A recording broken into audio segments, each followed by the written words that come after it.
Yo, what's up, guys? You're tuned in with Tunic, and you're listening to Poducer.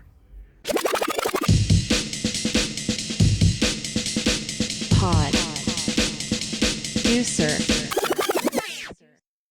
Thank you so much for coming out. We really appreciate it. I know it's a busy weekend, so thank you for taking just a second. I think we start out with a little fun question, which we ask all of our guests on the long form podcast, which is, what was your first concert? Taking me back right now, man. Taking me back. First concert. Gotta think back here. So, my first actual big event I attended being a concert was my friend dragged me to Bamboozle. I think it was 2008 or 2009. I was young. I think I was like 12 or 13. And that was the first actual show I ever been to. And that was unreal. I got to see, I think it was Chiodos, Anti-Flag, like Paramore, just all these old school like people that I used to love back in the day. And I feel like that experience really kind of brought me together to create the sound that I love today. Is that a festival? Yeah, it's a festival. It was in the Meadowlands in New Jersey. Okay. And it was just a bunch of bands that would come along. And I think like Skrillex played one year and whatnot. The year I went, it was unreal. The one thing I remember about that show was the very last act. They had Snoop Dogg closing out. Oh, no. And I don't really know too much at that age. But all I remember was after hearing bands all day, Snoop Dogg came out to close out the night. And I kid you not, I was like out of a movie. I was standing in the back of the crowd. And I just saw clouds of smoke just coming out from the crowd, and you just smell weed going all throughout the crowd. And I was just like, this is wild. Did you know what weed was? I actually did. Yeah, I did. Maybe unfortunately, but I did. I didn't smoke a lot. I knew what the smell was. I smelled it off, and I was just around, maybe the wrong people at the right time, but created who I was today. And Maybe got a little contact high. yeah, here it's Just a little bit. You can't help but get a contact high when Snoop Dogg's playing. Yeah, I ain't gonna walk away. Snoop Dogg. No, you're in the crowd. You almost can't walk away. You're just. G, baby, we here for it, man. Having a good time. So that was like the first actual event I went to, and then after that, obviously it added on to more and more, and then soon enough, we got into more metal type stuff. I was a big Slipknot fan for a while, so I was kind of into that more, nastier type of weird stuff, and that all really just developed the Tunic project for what I do today, I guess. So. It all does over time. It really adds up to itself. For sure. I feel like that's a good segue into just kind of asking who some of your inspirations are, both like now, like new people, and also when you got into it. So you said Slipknot, like the metal stuff, but Slipknot, basically, I was pretty much obsessed with them, and I think like their whole idea of their project really inspired me. And I was a drummer at the time, so I was doing a lot of drumming percussion. And Joey Jordan was my absolute favorite. I would watch him do drum solos all the time, do whatever I could to try and see Slipknot at the time. But I was so young, so hard to go with anyone. Just didn't have the right people to go with. And they never came around to where I was, but it definitely led to where I am today. So I'm happy about it. For sure. And who now are you like looking up to? Who now am I looking at? That's a good one. Yourself, like no, I ain't that selfish. Big people I'm looking up to. I mean, the one dude I gotta say is my dude Torch out of Toronto. Dude's on fire. I mean, that makes sense. Kid's literally on fire like a torch. He's just cranking out tunes like no other, and they're all quality. He'll send me a dub pack, and I'll be like, damn, dude, here's a tune, and then next week he'll send me 7 more, and I'm like, dude just doesn't stop. He's amazing. He's up and coming. I'm sure he's just going to blow the fuck up. Other people I'm really into, Soma out of Bristol, UK. I love his work. His work is so good. Yeah, D2 out of Bristol as well. I love his work. He's another great producer. His solo projects too. Javon Ives, his R&B alias, I guess you could say. Okay. Man of many different talents. For sure. A prodigy, as I would say. Someone like him who can just nail it in every single genre, and every track is spot on. So between those people, I think those would probably be some of my biggest inspiration. One more I guess I got to mention is my dude Is Dead out of Buffalo, New York, representing. He's another monster. I mean, just unreal productions. Every time he sends me tunes, I'm just like, bro. Get out of here. Yeah, I'll probably fuck off. Probably spin some of his new stuff tonight. Sometimes it's nice. It's unreal, dude. It's nuts. But yeah, those cats, they're on. That's a good amount of cats. Yeah. I wanted to ask you about the Autumnal Equinox, the Alex Gray At the Sanctuary of Mirrors, the Hall of Mirrors. What's it Yeah, called? in Cosm. I was at Entheon. They have Entheon is the Chapel of Sacred Mirrors they made in Chapel of Sacred Mirrors. Yeah. How did you get booked for that? And like, tell me a little bit about that experience because I just know there's nothing like trippier than Alex Gray. That was amazing. So I always knew about that place. I never went growing up or anything, and I just never made it there. You know, it wasn't far from where I grew up. It's a little bit up north, and I always knew about it. The dude I'm actually here with tonight, he used to go back, and then he used to tell me he saw Tipper there, a bunch of cats that you wouldn't see nowadays. And I'm just they played up at his house, so I always knew what was there, and they would do it inside his actual house. And for anyone that's listening that's been there, they know the house is incredible. I mean, you got art in every single room. It's got a family room type of vibe to where, you know, you're not playing on a big stage production. You're playing in their living room to these people that come out for the music and art. That booking specifically, it was kind of unexpected, and my jaw, I was just like, wow, it's really happening. I'm so excited for this, you know? I mean, I looked at the lineup and there was not that many other like DJs. Yeah. So, I mean, there's so many DJs that I think would fit like the trippiness and like what they're trying to do. But obviously there was something special about you that they were like, we want him, you know? So I think another big thing was I run Hi-Fi Sound System, and a lot of the stuff we were doing, a lot of the sessions were up in the Hudson Valley, not far from Wappinger Falls, where Cosm is located. And through that, a couple of the people that worked for Cosm, TJ, Alexa, Katie, if you're listening, bless you guys. They would come out to some of the sessions, and I think they kind of just said the right word to the right people. And the one day I just got the email, and Nice. my agent was like, "You're gonna want to see this." Yeah. And, How was the actual experience? the experience was incredible. So what was neat was they have Entheon, which was not opened up back in the day. And then once COVID hit, they stopped doing events, and they were still building it. And it's all their art pieces all gathered up in this beautiful 3-story facility compound. It's a huge concrete building. And there's some of the most insane art in there I've ever seen. Alice's pieces, other people's pieces. But one thing they did have there that was incredible to see and kind of like weird to see was they have Albert Hoffman's original glasses that he was wearing when he synthesized LSD on Bicycle Day in there. So when I walked by that, I saw it and I was like, You like looked through them and there was like a prism. and I was like, whoa, these are crazy. Yeah. So they're in a whole case and everything. There's a whole like monument type of display dedicated to him. So Alex, I'm assuming he's very close with his family, says that it was gifted through his family to them. And it's just crazy to know someplace in upstate New York has something like that. Yeah. History. You know what I mean? It's like that's pretty crazy. Yeah, that's Blew my mind. nuts. Yeah. That's nuts. How was the reception to like your set? Like, were people digging Absolutely. it? So I want to know about Yeah. this because that place it seems so like sacred. It is. Like the work that they're the doing is energy just there amazing. was unmatched. I mean, between the amazing hospitality and everything else was great, but just walking around the property, because you can walk around, there's trails, the Wisdom Trail goes to the woods, you can go down to, they have like a field, like a giant bird cage, and it's a magical experience. And, you know, a bunch of friends went too, and we just kind of walked around during the day and just explored before the music started. And Yeah, no, was I feel like if any way to describe it, I'm sure it was a trip. yeah, and you know, it's cool though too. It was Blue Tech and Desert Dwellers played inside Entheon, and then they had that close off. I believe it was at midnight, and then I played inside their house in their living room. They had a whole setup. They had a little stage setup, little speakers, but you're in their family room. You take off your shoes before you go, and they make everyone take off their shoes. And being on the same floor as people right in front of you, it's a different experience than being on a big stage and looking down at people. When you're on the same floor, I know so many other people say this too, but you really become one with the crowd as well, and you can accept the energy a lot better that way. Some of those shows are some of my favorite. You really get such an amazing. The house party vibe. The house party vibes. They're like at the next level. The house parties are always the best parties, Like a man. Kool-Aid party, man. Yeah, dude.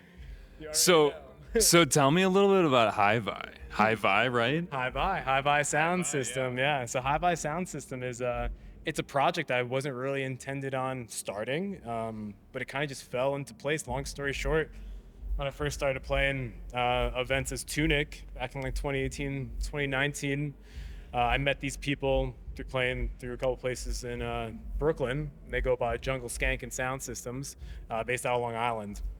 And I knew that they built sound systems. I know they had sound systems. So I started seeing them around, and we started talking. And one day, it just hit me, and I was like, I see what these guys are building. They're building great systems. What it looks like, and I am a sound system lover myself.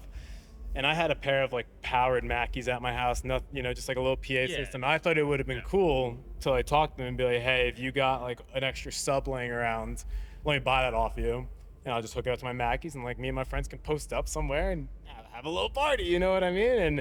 And I'll never forget the day that I asked them that one night. They're brothers, the two of them. And I asked them, they looked at each other and they laughed. They're like, nah, bro, like if you get one, like you gotta get two. And I'm like, oh man, I'm like, all right. And don't plug them in with those Mackeys. No, so that came in a little bit. So I'm like, all right, say less. So a couple weeks went by, and I didn't really hear from them. They're doing their own thing. I was doing my own thing, but I know they said that. So I hit them up. I was like, yeah, are you still good for that? Yeah. And they're like, yeah, let's go look in storage. Let's go see what we got in there. And sure enough, a week goes by, and I'll never forget the day Jesse, one guy, called me, and he was like, hey, Pat, we're digging out your subs right now. We found two that we think are going to like for you, but they're like, you know what, man? They're like, we're just going to kind of give you like a whole turnkey half stack instead, and you're just going to run with it. And all I can't thank them enough, man. They hooked it up. It's just family love, man, because I wouldn't have ever been able to obtain that if it wasn't for them. And I guess they just saw it in me, and that I could do something with that instead of it just sitting around maybe. And it was just one of their older models that they had. You build one, you do the next one better, you build another, you do so on and so forth. And they're on a whole nother design now.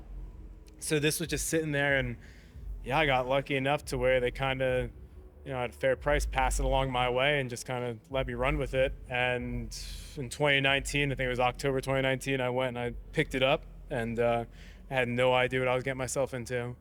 And some of the best times I've ever had were with that sound system and people all around. It's been getting a lot more recognition than I ever thought it would. And when I came back, I was living in Florida over the winter.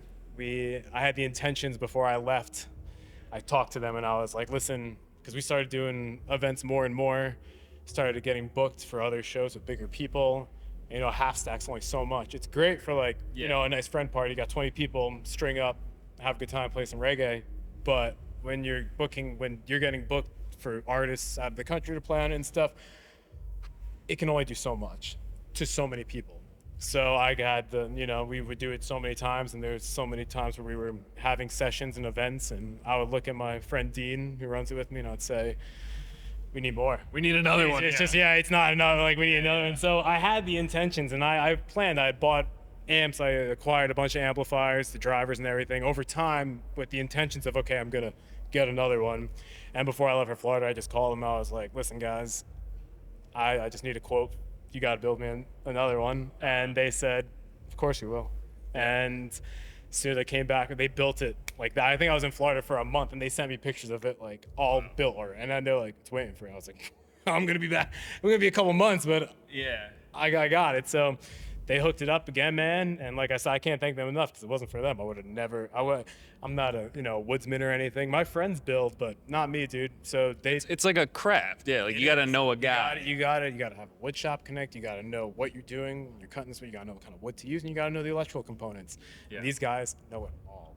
And like I said, I just can't thank them enough for kind of passing that torch to me and just seeing what I could do with it. You could either put the torch out and do nothing with it, and they wouldn't care, or you could do it. I'm hoping they would want to see and take the torch and you run with it. And that's essentially what happened. So this is something that's like, do you book these out separate from like your Tunic gigs and like? So a lot of people ask that, actually. Yeah. So the way it basically works is, the Tunic project is itself. This is like my main vision. Your artist. It's my artist project. Yeah. The sound system, like I said before, it was one of those things that just kind of just like tapped me on the shoulder, and it was like, do I want to open this door and walk down this hallway and see where it's gonna go, or do I want to just like slam the door on them? I chose to walk down that hallway and do it as a side project of just like having sound. I love sound systems. I would go downstairs and look at this thing like every single day. I'm not even playing. I'd just be like, that thing looks nice. It's beautiful. I just want to like hug it, and I've hugged it like so many times. Like, I love it. Like, it's beautiful. So we don't throw events. That's like not really what we do. My boy Dean and I, we're more of just, we do sessions, and all the sessions we've done, except a couple, I think some of the larger things where we did it in different venues, we might have charged to cover $5, $10, $20 the door, whatever it may be. But for all the sessions we do, they're all free. We had a residency at Reason or Ruckus up in Poughkeepsie in the Hudson Valley.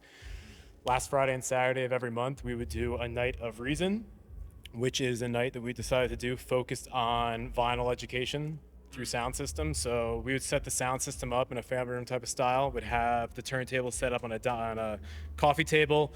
There'd be nice luxury couches sitting around next to the bar, and it was open to the public. So our whole idea was to try and just educate people on sound system and the love of vinyl music too, like playing music through vinyl, through a sound system, because most people don't really know they love it until they get in front of it. So having that ability to do that was a blessing, because you can get so many people in front of it. That when that kind of hit and Dean locked that in, that was all him. That really changed a lot, because a lot of people are going to come see it and just walk in.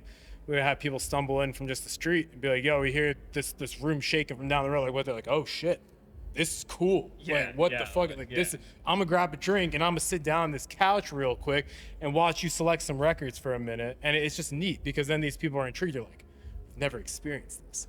And I think that's my main goal with the project. It's not, my main goal with Hi-Vi is to educate people on sound system and hope that people will fall in love with it just like I did when I first heard sound system. And that's where the whole kind of free sessions go. You know, we're doing this thing too called, we would do sound system Sundays down by the water up in Poughkeepsie. We try and do it every couple months. We would go down there noon on a Sunday of last of the month, whenever we picked, and make like a little flyer or whatnot. And it would just be a free event. And me and my boy Dean would just select reggae records from 12 to whenever the cops came. Halftime they never did. So probably end around like 11 or 12, whatever it may be. And we would just spin records all day outside. And the amount of traffic you get walking by was incredible, because then you get these people that come up to you and they're like, what is, like, this is awesome. Like, what on earth? We've never seen something. You could see how big this is. Like, it looks super neat. So while we did that, it was super cool too, because there were a couple times where we had people come by that actually knew what a sound system was. One time specifically, in Poughkeepsie, there's a waterfront, and there's a walk across the Hudson. It's a little train track they made. It's basically a walkway that you can walk over, and you can get to the other side. It's a beautiful walk, but anyway, a lot of families walk in. So you can hear it from like up there. You can hear the sound. We just you can hear the sound. We crank it. Like I just usually just turn it all the way up. That, you know, we have a good time. So I remember we're sitting there with a bunch of people. We're just going through crates, having a good time, and this guy runs up, and he's just like flabbergasted. Like doesn't even know what to say. And he like pointed at me, and he's like, "Is this yours?" And I was like, "Yeah." And he's like, and he came up to me, like gave me a hug. He was like, "My friend, I haven't heard sound system in so many years. I'm from Trinidad, and I grew up around this. And when I grew up, my brothers used to take me around to hear sound system, and I just don't get it here." And he's like, "I cannot believe this is here." Dude was freaking out. Yeah. And that just gave me like chills down my spine, because I'm like, this is what I'm trying to do. You got someone who actually really appreciates it, grew up with it. A sound boy, you could say. An OG sound boy, man. And it's cool. It's happened a couple times. There's a couple of different sessions we've done that I've had people just walk by, and they know exactly what a sound system is. They know what roots reggae is. They can hear it, and they appreciate it. And they would walk over, and they give their respect, and we give it back. Yeah. And that's all I really plan to do with it. As far as educating people, I like to share it with people. Yeah. I always say this too, a sound system's only so much fun by yourself. A sound system is much more fun when you enjoy it with others. So being able to have a crew of mine, or a close group of friends, people who are dedicated to, I actually just saw some of the Hi-Vi sweatshirt out there. Oh yeah, I've seen it before, so and it's cool. Wait, is that yours? So that's mine. So I brought that. I gotta represent. That's the OG one. We have a couple others, but that one's the OG one, and it's cool because we'll do these runs. We'll just make a post, and people want to support. People love what we're doing, so they buy it, and then I'll be doing Tunic stuff. I'll just come across in the crowd and be like, "Yo, what's up? Thanks for representing." They're like, "What's up, man?" I'm like, "Yo, it's my sound." I'm like, "Thank you so much," and they absolutely love it. I plan to just keep on doing it where I'm at. I just moved to Asheville, so I want to do more. I want to bring those sessions to that city now. We did it up in the Hudson Valley, and I think you can only do so much in one city. You have to expand. So with us just moving, I definitely hope to meet the right people and grow small. There is a scene down there, but for the hand-built sound systems and the daytime sessions, man, the roots reggae sessions in the day on a Sunday is just it's unmatched vibe sometimes, man. Some of the best fucking days I've had were on those sound system Sundays. And you can ask any of the people that come, dude, they all know how much fun we have. We're barbecuing, we're eating good food, we're drinking margarita, whatever we want. We're having a good time under the sun, listening to some good music through your sound system, and that's all I could ask for sometimes. Dude, that's the best. And that's the thing that people sometimes don't realize. When you go and see, especially bass music on a good system, it's a completely different experience. And I also like what you said about sharing it with people. I've always felt like a motto of mine is life is better shared. So if you can share it with other people, hell yeah. I feel that way about a lot of things. Sharing is caring. They'd say that for a reason, man. It takes you a long way, and having this beautiful thing is something that I think needs to be shared amongst a lot of people, and it's so cool to see how many people reciprocate that love back to you. For sure, dude. This is kind of a rando question, but it's kind of a fun one. It might open up a door. Some people probably know you for Hi-Vi, but what's something people would be surprised to know about you? Just like a random, yo, you would never guess this, but I got you covered. You got one? Okay. So only my closest friends, my girlfriend including, would know this, but I am a donut fanatic. This Donuts? boy loves donuts. So what I do is every single city I play in, I try and get a donut. Okay. And I actually have an album on my phone of all the donuts I've taken of all these different cities that I've played at. And I wanted to do something cool where it was all right, here's a donut, this is the city I'm playing in, trying to do something cool with media content. To be honest, man, I'm sure the media content get a little overwhelming sometimes. It's a lot. So it is a lot, man. It's a lot to juggle, and I'm sometimes just whoa. So that's still a project I would like to incorporate into this project, and just kind of incorporate the donut tour into the music somehow. How some people have their thing. Some cool visuals. Of course, donut man. Going. Of course. Serve donuts. Yeah, man, it. So it's so funny. So it's every city we go to, probably on the way out here tomorrow, I'm going to try and find a place just to grab one. I might have some recommendations. How do you feel about Krispy Kremes? So Krispy Kreme, they're a little dangerous, bro. I can go in there and house a 6-pack. Dude, have you been and gotten them fresh? Let me tell you. Warm and you're let me tell you a little something. When I was growing up, my grandma used to take me to Krispy Kreme, and they used to have I'm sure they all have this, but this is the first time I went there.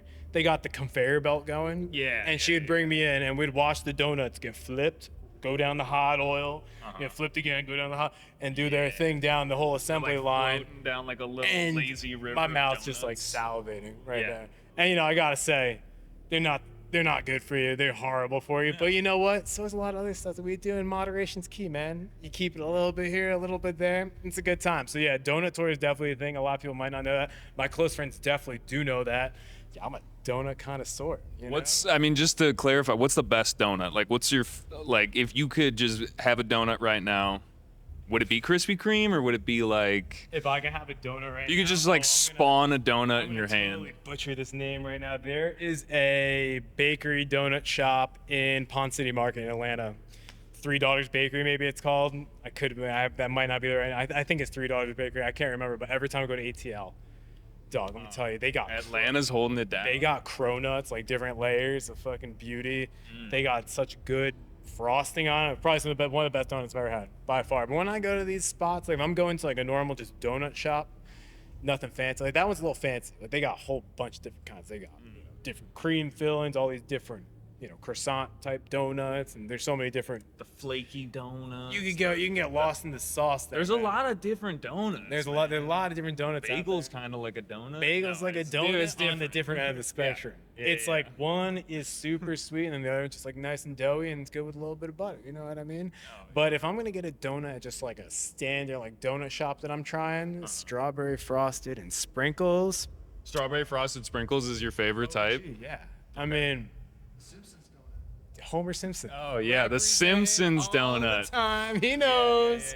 Yeah, man. So that's I'm like a chocolate, like I'm kind of sadistic with the chocolate. I do the double chocolate where it's like chocolate and then you got more chocolate. I don't know. I mean, I can house a couple of those, man. yeah, those are good. You know what's funny though? Those are It's good. like I'll eat any donut you put in front of me. Basically. I ain't picky with them, but dude, Now I know the way to your, the key to your heart. You want to gain some respect, man? Give me a 6-pack of donuts and it's a done deal. You got my respect already, bro. So you don't gotta worry. Thanks, man. No, I need more respect. Let me get the truckload of Krispy Kremes on here right now, straight to his doorstep. Dude, I can just see it right now. Like, you've seen like these toroidal, like it's the shape of like a donut in a 3D shape, and you could have like your font or like your tunic going around it or something. It's been brewing in my head for a minute. It's just I haven't just had a lot on my plate. Haven't gotten the chance to execute it, but I have that folder on my phone, ready to be executed whenever. And I'm gonna continue to do so. I'm just gonna keep on getting them to wherever I end up playing, and they keep adding to the list. You know? I didn't think we were gonna talk about donuts today, but I'm glad we did. I mean, who doesn't?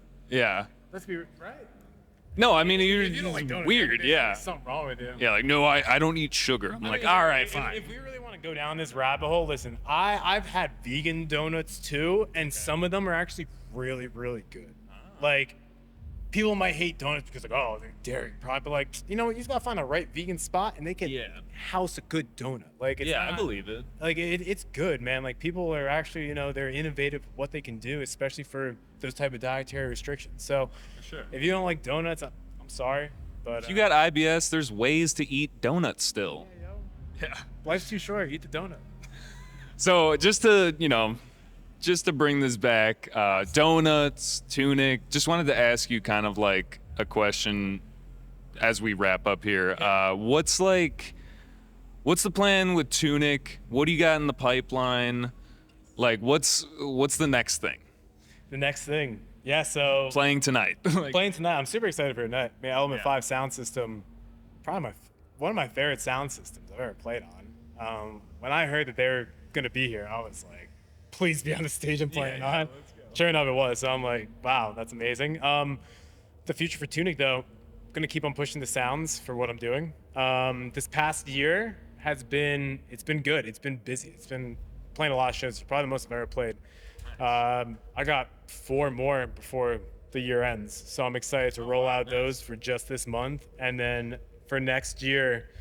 Since I just moved into the new house, I'm gonna have the studio all ready, and I plan to release a lot of music next year. Hit the studio super hard. I got 2 vinyl releases coming out. One in the beginning of the year, probably January, February, and then I have another one coming out in April. I plan to do a self-release EP that I've been holding on to for a little bit, and then I plan to do a couple releases with a few other labels that have reached out that I just haven't given the right tunes yet. So I plan to kind of just line all that up and really run with it. The other cool thing, you asked this before, but I kind of went over the question. In May, we're actually planning a hi-fi tour. We're going to do a little run of shows with the sound system with 2 UK artists. So they'll be coming over here for a couple weeks, and we're going to just hit the road, and we're going to go do a couple shows with them with the sound. And that's like a dream that I've always wanted to do, and the fact that it's kind of like brewing, kind of coming together rather quickly is pretty surreal to see. Yeah. So that's gonna be rolling out soon. You know, we're gonna probably get some more stops locked in for that, and super excited. And yeah, Tunic's I'm just gonna keep on making music, putting it on, and always keep on traveling around, doing what I'm doing, and talking to people like you. Nice, man. Connecting Dude, and I'm having- excited about that. I'm excited We'll as be well. watching out for it, and keep your eyes peeled. Don't shut them. No shutting eyes. Yeah. Cool, man. Well, I know we could keep talking. could. You got a set soon, so I'm we just stoked. wanted to wish you the best of luck with your set. Hopefully, we can catch some of it. Yo, I don't know what our schedule looks like exactly, I'll get but the wall shaking right here. yeah, no, we'll hear it. Like, yeah. Yeah, man. Thank Just you so much for having me. dude, thanks again for coming out. Seriously, I Appreciate it, man. super appreciate it. I don't know how we're gonna end this, but we're ending it now. We ended it, baby. Yeah, Much peace. love and respect. Peace. Peace out. We were gonna stop recording, but we're actually not because we got one more question. must go on. Yes. How did you get your name Tunic? Is there a story behind it? There is. Tunic. Because Tunic, I think of a tunic as like something. It's like a piece of clothing that you wear. I'm thinking like, Zelda. Link yeah. to Zelda, Like man. I was thinking like World of Tunic. Warcraft. Yeah, like a yeah. tunic. So a tunic. So it's one of my favorite questions actually. So Tunic, I had a couple names I wanted to do, but none of them really stuck with me good. You know, some of them would be there, and I would try and, think of it in my head, and I was just like, nah, that's not it. Until one day, I was out of high school. I was in anatomy class, and I was learning about the vascular system of the human body. And during those studies, you learn about the different layers of your blood vessels. And the innermost layer of your blood vessel is called the tunica intima, which is always touching your blood.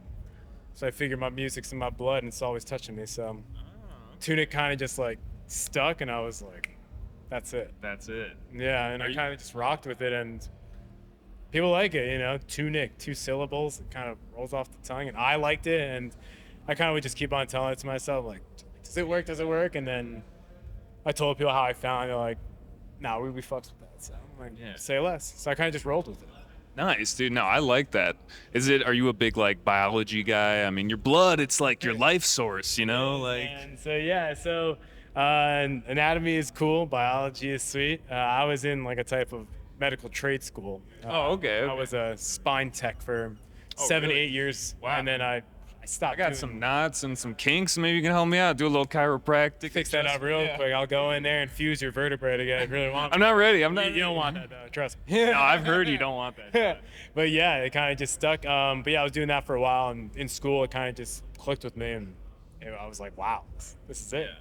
Gave me like chills in the class. Remember, I like stood up. I was like, I gotta leave real quick. You're like, let me write this down. I went outside and I looked. I was like, Tunic, and I think in my track, I remember when it was, because this is a while. This is like 2014. This is before I launched the project. I was like trying to like think of stuff way before, because even when I first started Tunic, I wasn't making the music that I was making now. Just like a lot of other 140 producers, I was into the rhythm and bro step scene. Out of like the metal phase. That was like kind of what came next, and that's what I was exposed to first. So obviously, that's what I was trying to make way before I even launched the project. But I wanted to have a name to it. So that's kind of what I thought of, and I kept the name and obviously developed my craft differently.